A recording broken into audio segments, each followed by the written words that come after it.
Hi friends, நான் உங்கள் இந்திரா பேசுகிறேன். சில பேர் பார்த்திங்கன்னா வாயில் வடை நல்லா சுடுவாங்க. ஆனால் அவங்க சொன்ன விஷயத்த நம்பி நம்ம ஒரு வேளை நீங்கள் இப்படி சொன்னீங்க இல்லையா, அதுக்காக தான் நான் வந்திருக்கேன் அப்படின்னீங்கன்னா, நான் அப்படி சொல்லவே இல்லையே, எப்போ சொன்னேன், நீங்கள் தப்பாக புரிஞ்சிட்டீங்க அப்படின்னு கைவிரிக்கிற ஆட்கள் இருப்பாங்க. அந்த மாதிரி நபர்கள்கிட்ட எப்படி அழகாக கையாளணுன்றதுக்கு எடுத்துக்காட்டாக ஒரு கதை பார்க்கலாம்.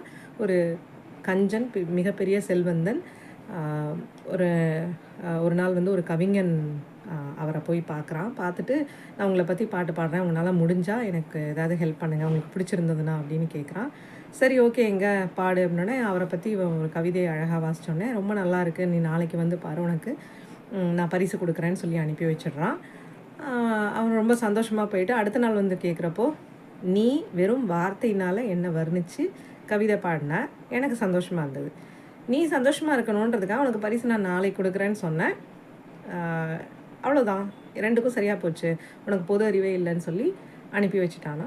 அந்த கவிஞர் ராய்தாஸ் வந்து ரொம்ப வருத்தப்பட்டுக்கிட்டே போயிட்டுருக்கப்போ பீர்பால் எழுத்தாப்பில் வந்தோடனே பீர்பால் கிட்ட இந்த விஷயத்த சொல்லியிருக்காரு. அவர் உடனே இவருக்கு ஒரு யோசனை சொல்லியிருக்காரு.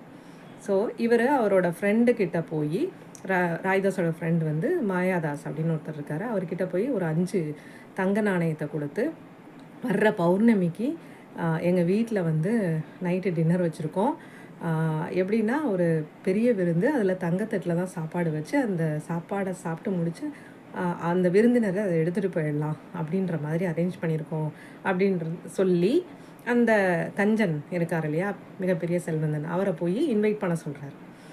சரின்னு சொல்லிட்டு மாயாதாசும் போய் அதே மாதிரி பண்ணுறாங்க. அவரை இன்வைட் பண்ணிட்டு வந்துட்டு இவரும் வந்து வெயிட் பண்ணிகிட்டே இருக்கார், எப்படா பௌர்ணமி வரும்னு சாப்பிடாமல் கொல்லாமல் காத்துட்ருக்காரு. நைட் ஆனவுடனே கிளம்பி வராரு. கொஞ்ச நேரத்துக்கு முன்னாடி தான் ராய்தாஸும் மாயாதாஸும் சாப்பிட்டு முடிச்சதுனால ரொம்ப நேரம் பேசிக்கிட்டே இருக்காங்க. இவரால் பசி தாங்கவே முடியல, ஏன்னா காலையிலேருந்து வேறு சாப்பிட்லன்னு. பசிக்குது சாப்பிட்லாமான்னு, எதுக்கு, எப்போ சாப்பிட போகிறோம், ஏன் அப்படின்னோடனே, நீங்கள் தானே சொன்னீங்க, நீங்கள் சந்தோஷப்படணுன்றதுக்காக நாங்கள் சொன்னோம், அது உண்மை இல்லை, உண்மைன்னு நீங்கள் எப்படி நிரூபிப்பீங்க அப்படின்னு கேட்டோடனே அவருக்கு ரொம்ப அசிங்கமாயிடுது. அப்போ தான் அவருக்கு புரிஞ்சிருக்கு, நம்ம அவனை வந்து எப்படி ஏமாற்றினோமோ அதே மாதிரி அவன் நம்மளை ஏமாற்றிருக்கான்.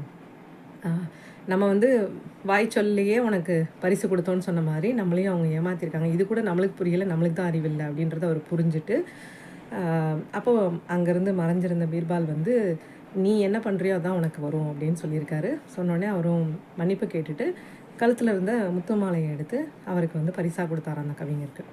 ஸோ நாமளும் இந்த மாதிரி நிறையா சுச்சுவேஷன்ஸை ஃபேஸ் பண்ண வேண்டியது இருக்கும். ஆனால் எல்லோரும் நம்மளுக்கு உடனே சாரி சொல்லி எல்லாம் நம்மளுக்கு ஹெல்ப் பண்ணுவாங்களான்னு இல்லை, பட் நம்ம எவ்வளோ அழகாக டேக்கிள் பண்ணணுன்றதை கற்றுக்கலாம். தேங்க்யூ.